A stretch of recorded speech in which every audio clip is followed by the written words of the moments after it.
வணக்கம். இன்னைக்கு நம்ம சேனல்ல தக்காளி ஊறுகாய் எப்படி செய்யலாம்னு பார்க்கலாம். வாங்க வீடியோக்குள்ள போகலாம். ஒரு கடாயில கொஞ்சமா எண்ணெய் சேர்த்துக்கிறேன். ஒரு முழு வெள்ளைப்பூடை உரிச்சு ரெண்டா வெட்டி வச்சிருக்கேன். ஒரு துண்டு இஞ்சி இதை நம்ம இந்த எண்ணெயில சேர்த்துக்கிற போறோம். லைட்டா 2 கிளறுனா போதும். ரொம்பலாம் வதங்க வேண்டாம்.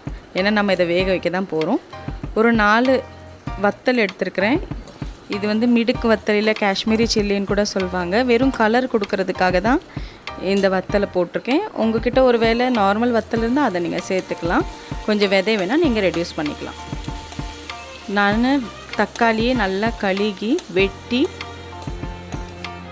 எடுத்து வச்சுருக்கிறேன். அதை தான் நான் இந்த கடாயில் சேர்த்துருக்கிறேன். இது ஒரு கிலோ தக்காளி இருக்குங்க. கழுகி சுத்தமாக தண்ணியே இல்லாமல் அதை தொடச்சி அதுக்கப்புறம் வெட்டி வச்சுருக்கேன். இதில் நான் ஒரு கை அளவுக்கு கல் உப்பு சேர்த்துருக்கிறேன். உங்கள்கிட்ட பொடி உப்பு இருந்தால் நீங்கள் அதை சேர்த்துக்கலாம். லைட்டாக இதை உப்பு மாத்திரம் எல்லா இடத்துலையும் படுற மாதிரி நம்ம கிளறிட்டு இதை மூடி வச்சிட போகிறோம். இது எவ்வளோ நேரம்னா ஒரு 20 நிமிஷத்துக்கு அப்படியே விட்டுருங்க. சிம்மில் வச்சா போதும். கொஞ்சம் கூட அடி பிடிக்காது. ஏன்னா தக்காளியில் தண்ணி இருக்கனால. நான் ஒரு 2 ஸ்பூன் காரமான மிளகாய் பொடி சேர்த்துருக்குறேன். உங்கள் காரத்துக்கு தக்கன்னு சேர்த்துக்கோங்க. பின்ன ஒரு ஆரஞ்ச் சைஸ் இல்லாட்டி லெமன் சைஸ் 2 லெமன் சைஸ் அளவுக்கு நான் புளி சேர்த்துருக்குறேன். அது வீடியோவில் கேப்சர் ஆகலை. ஸோ நீங்கள் 2 லெமன் சைஸுக்கு நீங்கள் புளி சேர்த்துக்கோங்க. புளி சேர்த்தா கெடாமல் இருக்கும். தக்காளி இன்னும் நல்ல டேஸ்ட்டாக இருக்கும். இதை நான் மூடி வச்சுட்டு இன்னொரு அரை மணி நேரத்துக்கு நான் விட போகிறேன்.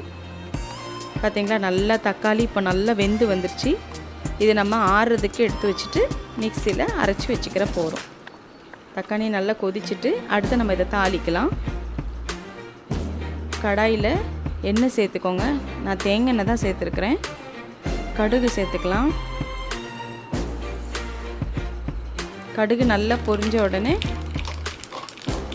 2 வத்தல் வெட்டி வச்சுருக்கிறேன். அதே மாதிரி ஒரு முழு வெள்ளைப்பூடு, கொஞ்சம் கருவேப்பிலை,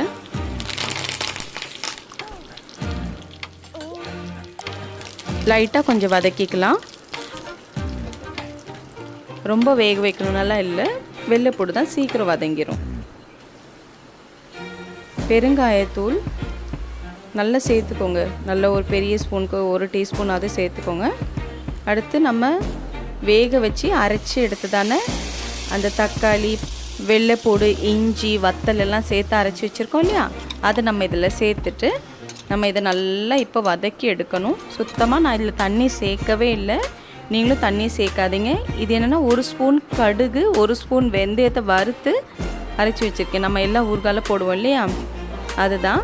அதை நீங்கள் இதை சேர்த்துட்டு நம்ம இதை நல்லா நம்ம நல்லா கொதிக்க விடணும். நல்லா கிளறி விடணும். நம்ம இதை நல்லா வேக வைக்க போகிறோம். இதில் இப்போ கொஞ்சமாக நம்ம ஒரு சின்ன துண்டு வெல்லம் சேர்த்துக்கிற போகிறோம். ஜஸ்ட்டு ஒரு டேஸ்ட்டுக்கு தான். உப்பு, புளி, காரம், இனிப்பு எல்லாம் சேர்ந்து நல்லா டேஸ்ட்டாக இருக்கும் இந்த ஊறுகாய். நல்லா நீங்கள் 2-3 மாதம்னாலும் வைக்கலாம், கெடாமல் இருக்கும். நல்ல டேஸ்ட்டாக இருக்கும். இது அவ்வளோ நாளெல்லாம் நீடிக்காது, சீக்கிரமாகவே தீந்துடும். ஏன்னா அவ்வளோ ருசியாக இருக்கும். நீங்கள் இதை சப்பாத்திக்கு, தோசைக்கு, இட்லிக்கு எதுக்குனாலும் நீங்கள் தொட்டு சாப்பிட்லாம். அவ்வளோ டேஸ்ட்டாக இருக்கும். ஆனால் நம்ம இதை கொதிக்க வச்சு வற்ற வச்சு எடுக்கிறதுக்கு நமக்கு நல்ல டைம் எடுக்குங்க. நீங்கள் எப்படி லைட்டாக கிளறி விட்டு நீங்கள் எடுக்கணும். அவ்வளோதாங்க. நம்ம தக்காளி ஊறுகாய் சூப்பராக ரெடி ஆகிட்டு. இனி நீங்கள் வச்சிங்கன்னா ஆற கலர் மாறிடும். பார்த்தீங்களா எவ்வளோ அழகான கலர் வந்திருக்குது. நீங்களும் உங்கள் வீட்டில் இந்த ஊறுகாவை கண்டிப்பாக ட்ரை பண்ணி பார்த்துட்டு எனக்கு கமெண்ட் பண்ணுங்கள். வீடியோ பார்த்ததுக்காக நன்றி. தேங்க்யூ.